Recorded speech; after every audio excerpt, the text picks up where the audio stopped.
সন্দ্বীপের উত্তর প্রান্তে অবস্থিত দীর্ঘাপাড় ইউনিয়ন সবুজের এক অসাধারণ ভান্ডার।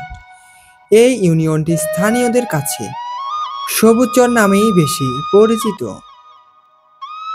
এখানে দিগন্ত বিস্তৃত মাঠ জুড়ে দেখা যায় সবুজের সমারোহ।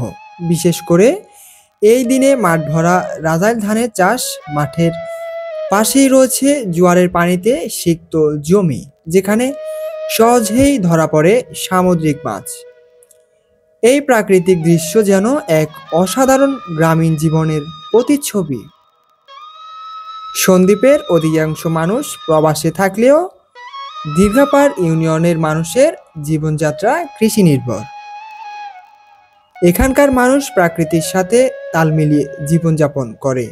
কৃষিক্ষেত্রে আধুনিকতার ছোঁয়া লাগলেও এখানকার গ্রামীণ সংস্কৃতি এখনো অক্ষত।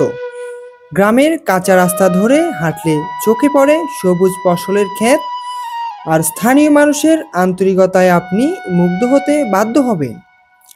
শহরের যান্ত্রিক জীবন থেকে মুক্তি পেতে অনেকেই এই সবুজ চরে ঘুরতে আসে।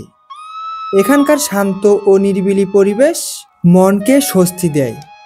সম্প্রতি যাতায়াতের সুবিধার জন্য এই এলাকার অনেক রাস্তা পাকা করা হয়েছে, যা পর্যটকের জন্য আরও সহজ করে তুলেছে।